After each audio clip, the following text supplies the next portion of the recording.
سڵاو بینەران و بیسەرانی خۆشەویستی تەلەڤیزیۆنی ڕۆژهەڵات تیڤی، گەرمترین و گەشترین سڵاوەکانی ئێمەتان پێشکەش. لە دوو ڕۆژی داهاتوودا هەڵبژاردنەکانی خولی 11مین مەجلیسی شوڕای ئیسلامی لە ئێران بەڕێوە دەچێت. دەنگێکی بەرسەنە لە ناوخۆ و دەرەوە و ئۆپۆزیسیۆنی کۆماری ئیسلامی کە داوا دەکەن ئەم هەڵبژاردنانە تاحریم و یا بایکۆت بکەن. کورد و هێزە سیاسیەکانیش ئەم هەڵبژاردنەیان بایکۆت کردووە. بۆ شروڤەکردنی هەڵویستی حیزب و جەماوەری کوردستان بۆ بایکۆتی ئەم هەڵبژاردنانە و نیازی کۆماری ئیسلامی لە دۆخی ئێستادا بۆ بەڕێوەبردنی ئەم هەڵبژاردنانە دەکات. بۆ تاتوێکردنی ئەم باسە میوانداری بەڕێز هاوڕێ عەبدوڵڵا ئازەربار ئەندامی دەفتەری سیاسی کۆمەڵەمان کردووە. هاوڕێ عەبدوڵڵا، زۆر سپاس بۆی کە میواندارێکی ئێمەتان قبوڵ کرد. زۆر سپاس بۆ ئێوە، بەخێر بێن، سەرسەرم سەرچاوم. هاوڕێ عەبدوڵڵا، مەبەستی کۆماری ئیسلامی لە بەڕێوەبردنی هەڵبژاردن لە ڕابردوودا چی بووە؟ بەپێی ئەوەی کە کۆماری ئیسلامی دەسەڵاتێکی ئیسلامیە و باوەڕمەند بە ویلایەتی فەقیە و نوێنەرایی خودا بۆ لەسەر زەوی، ئایا هەڵبژاردن بۆ ئیسلامی خودا لەسەر زەوی گونجاوە یان ئامانج و شتێکی دیکەی لە پشتە؟ لە ڕاستیدا کۆماری ئیسلامی پێویستی بە مەشروعیەتی هەڵبژاردن نییە لە دەرونی خۆیدا. ئەی بۆچی هەڵبژاردن دەکا؟ کۆماری ئیسلامی دەوڵەتێکی هەڵبژێردراوی خەڵک نییە، هەرچەند لە سەرەتاوە ڕەنگ بێ مەشروعیەتێکی ئینقلابی و ڕێفراندۆمی و ئەوانەی هەبوو بێ، بەڵام دەمێک ساڵام مەشروعیەتەی هەم مەشروعیەتی سیاسی و هەموو مەشروعیەتەکانی دیکەی لە دەستداوە. بەڵام ئەم سەردەما و لە سەردەمی بەجیهانی بووندا ئێمە شاهیدی ئەوەین هیچ دەوڵەتێکی تەریککەوتو ناتوانێت ژیانی خۆی ئاوا بە تەنیاوە بڕیاراتی خۆی بۆ خۆی بەڕێوەبرێ. سندوقای نێونەتەوەی بەنکی پوڵ هەن، پەیوەندی نێونەتەوەیی هەیە، تەنانەت تەریککەوتوترین سازمان و گروپ و دەوڵەتانیش پێویستیان بە مەشروعیەتی نێونەتەوەیی هەیە و لە ڕێسوایی باکیان هەیە دەترسن.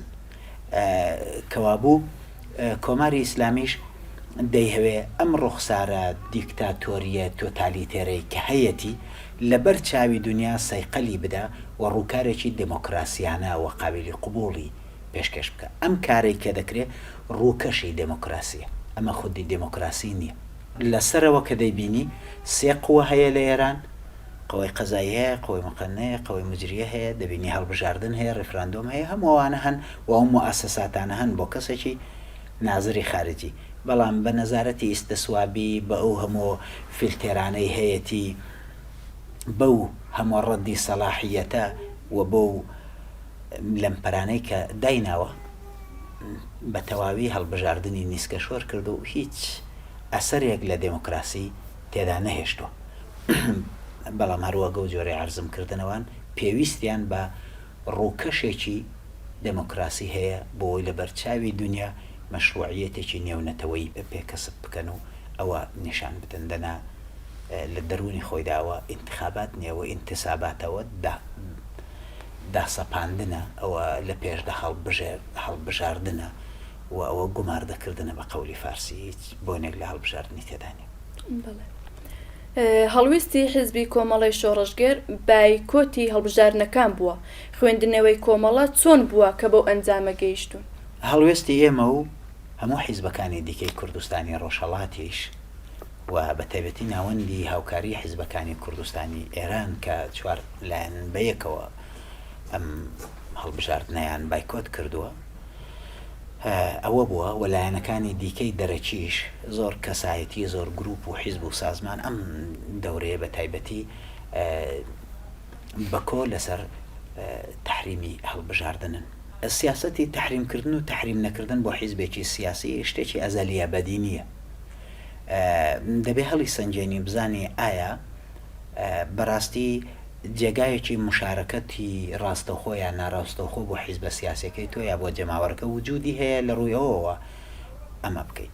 بەڵام لە ساڵانی ڕابردوودا لە 41 ساڵی ڕابردووی مێژووی کۆماری ئیسلامیدا ئەوەندەی هەڵبژاردننی نادموکراتی کردو و ئێمەش ئەوەندەمانە و هەڵبژاردنانە تەحریم کردو بۆیە وەکو سنەتێکی لێ هاتەوە. دەنا لە ڕاستیدا ئەوە قاعیدەیەکی ثابت و ڕاوەستاو نییە کە هەمیشە ئێمە هەڵبژاردن تەحریم دەکەین یا خەڵکی دیکە هەمیشە هەڵبژاردن تەحریم دەکەین. ئێمە پێمان وابوو چه دلیلێکی هەیە ئێمە هەڵبژاردن تحریم نەکەین؟ دەبێ ئەم هەڵبژاردنە خاصیەتێکی هەبێ یا مەجالێک بکە مشارەکەتێکی و بەشداریەکی ڕاستەوخۆ و ناڕاستەوخۆی حیزبەکەی ئێمە و حیزبەکانی دیکەی تێدا بێ یان لە ئەسەر ئەم هەڵبژاردنەوە کۆمەڵگای ئێران و خەڵکی کوردستان بتوانن گۆڕانکاریەک دروستکەن هیچ یەک لەوانە لە ئارادا نییە بۆیە ئەو انتخاباتە لە ڕاستیدا شانۆیەکە و ئێمە و حیزبەکەمان و حیزبەکانی دیکە و جەماوەری خەڵکی ئێران و کوردستانیش نایانەوێ ببنە سیاهی لەشکری شانۆ و فیلمێک کە تەنها و تەنها لە خروجیەکەی و لە ئەو سەرەوە مەشروعیەتی کۆماری ئیسلامی لێ دێتە دەری. پرسیاری ئاخر کابدوڵە ئایا ئەو کەسانێک کە خۆیان کاندید کردووە دەتوانن نوێنەری ڕاستەقینەی خەڵک بن؟ ئەو کەسانە نوێنەری ڕاستەقینەی خەڵک نین. بەشێکی هەرە زۆریان خەڵکانێکن کە لە دایرەی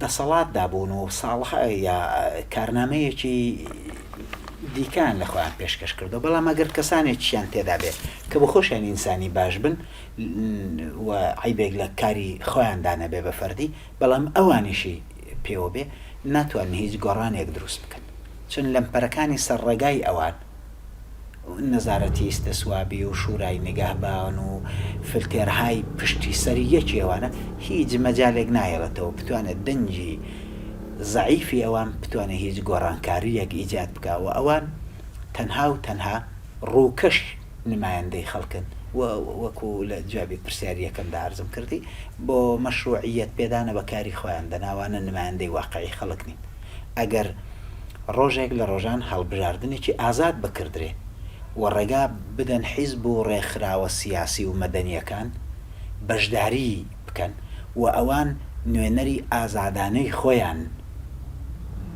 بربژێر بکەن و هەڵبژێردرێن ئەوە دەتوانێت نمایەندەی واقعی خەڵک بێت دەنا ئەوانە هیچیان ناتوانن نمایەندەی واقعی خەڵک بن.